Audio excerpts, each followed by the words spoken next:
Jeremiah, you want to lead us off? Yeah, so we just got this news about the injuries, specifically Paul. How do you know, this team had been kind of cruising by our early part of the season. How do you guys sort of handle in terms of injuries, how do you guys kind of handle this, and where do you go from here? Yeah, that's I don't know what you mean by we've been cruising. But Well, I guess I mean, injury-wise? Injury-wise, yeah. We've been okay, yeah. That's a tough one.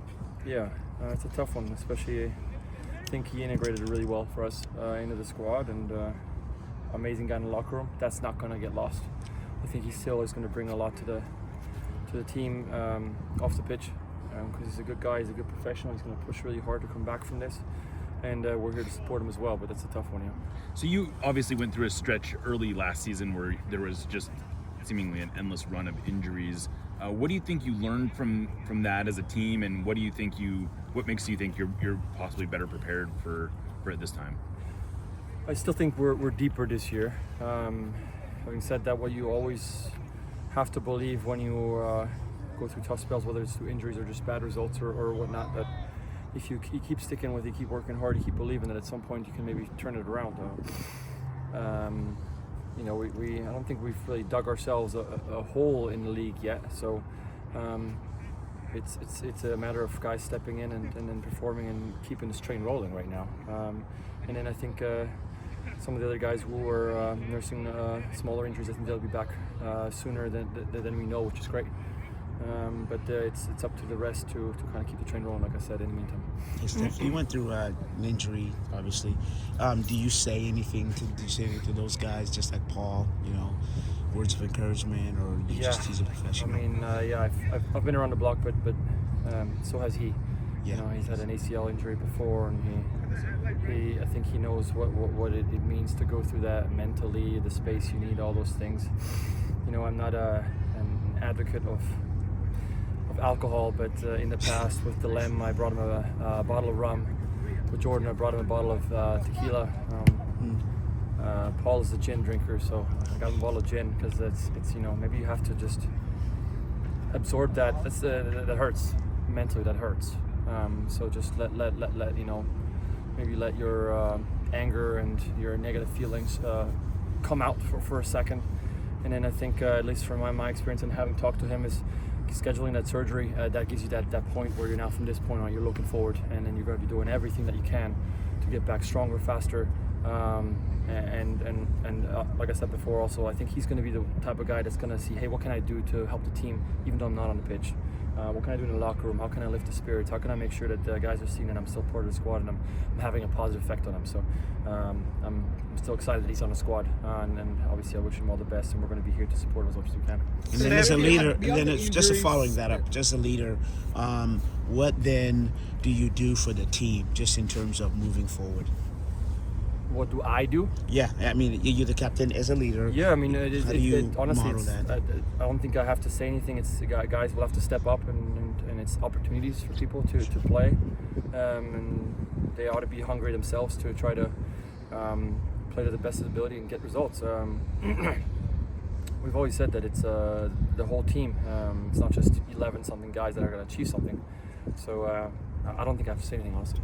Steph, beyond the injuries, I mean, what was the take on this is a team that is always fighting for trophies, regardless of how good Cruz Azul is and the importance behind the team. I mean, what was the feel to you guys getting bounced off in this part of the tournament?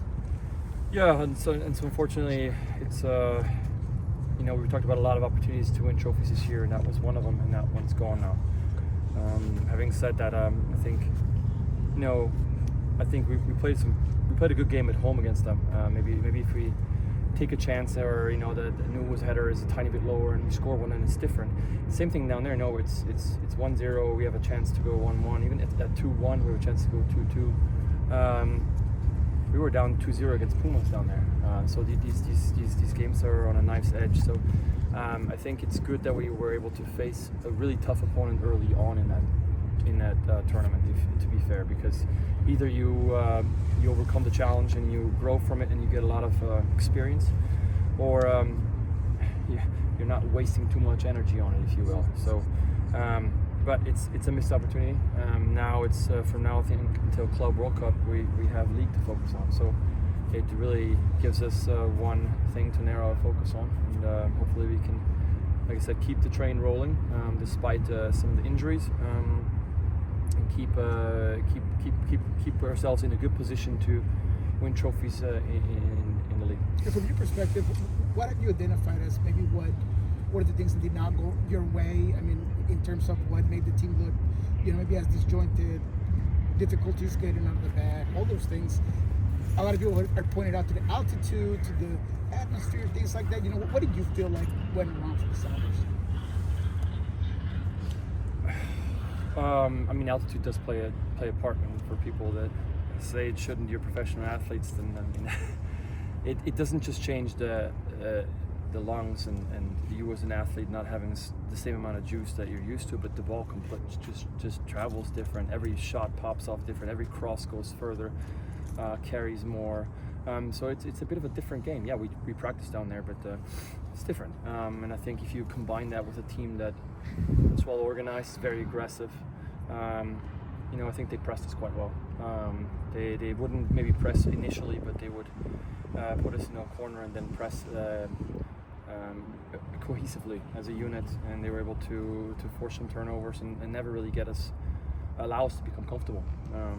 And yeah, that goes both ways. That's an error on our part, things that we can get better at, but also I think some props that you have to give a team that knows what they want to do, how they want to achieve it, and have the quality to do so. So again, I stand behind, especially the first game.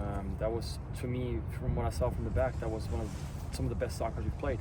It was 0-0, so fans might say that that wasn't a good game, but that was against a good opponent, a very well-organized opponent. We carved out some good chances, so those are positives I can look at. But it would have been nice if you could have replicated that down in Mexico City.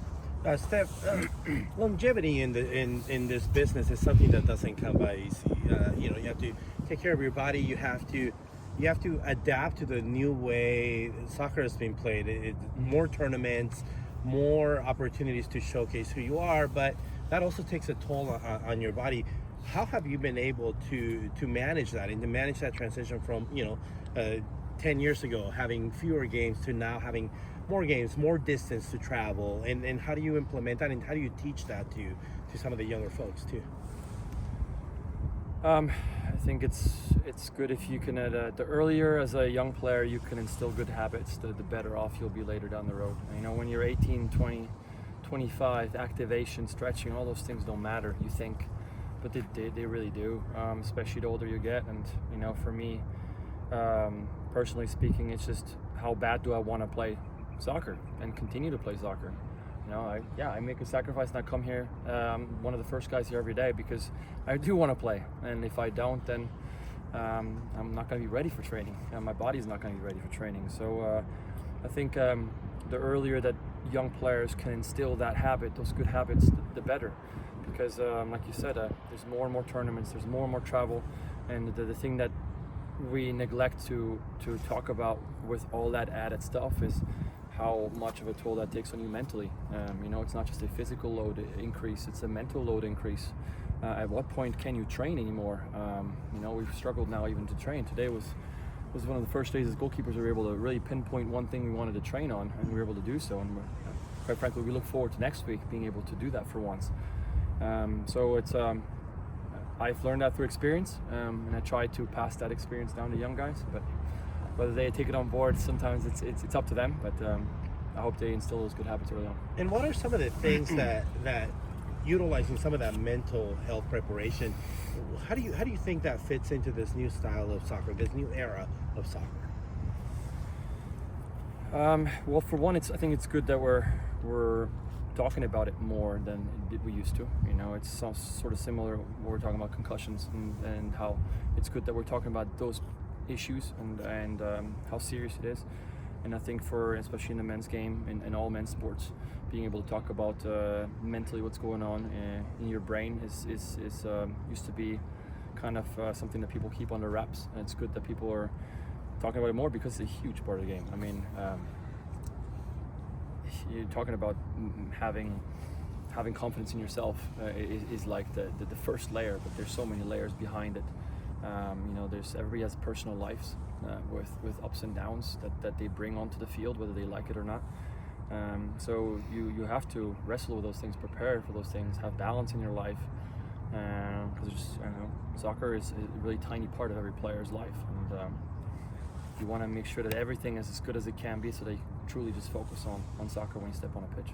Hey Steph, have you ever had, without getting too personal on your coach there, ever had a coach miss a couple days, and what's the effect there? Do you remember it anywhere in your career? I'm sure I have, but the fact that I don't remember it shows you that it didn't have a big effect. Honestly, I mean, I think our coaching staff is a well-oiled unit. Sure. And I'm sure Schmetz was in the meetings this morning via Zoom or whatever they did. So I don't think there'll be anything different. In terms of preparation for teams with video, we have designated assistant coaches that handle certain aspects of our games, and that's not going to change. So I don't see it being any different. St. Louis is yet to concede a goal. They're coming from a big win over the LA Galaxy. Yeah. What do you see from this St. Louis City team? Well, obviously, like you said first, they've been very good defensively. I mean, Roman is one of the best goalkeepers in the league, possibly still in the world, if you ask me. So, huge credit to him and their team as a defensive unit. I think they're really good on set pieces. They're a bigger side. They put opponents under a lot of pressure on corner kicks. Sometimes they stack 3 guys in the goalkeeper and they put a ball and they see what happens. It might not be the perfectly 100% thought out goal, but they get goals that way. They put, like I said, they apply a lot of pressure on teams that way. So we're ready for that. I hope we've looked at some things. We've discussed how we want to approach that and make sure that we can eliminate that threat. Well, it's not pitchers and quarterbacks, right? And goalkeepers, just players that affect the game. But is that a challenge when you're playing top keeper, like you're talking about Rocky? I mean, do you take that as a challenge as well, even though you're not playing against him? Yeah, I mean, there's every game there's 2 keepers on the pitch, and obviously if one has a shocking game and the other one has a great game, then there's a contrast for you, right? I think it's great. I mean, to see someone of his quality come into the league, and I watched him when he was still playing in the Bundesliga for a long time. And obviously, Swiss connection a little bit there too. So, no, it's I would like to have a good game. I'm sure he does too again. Thank you.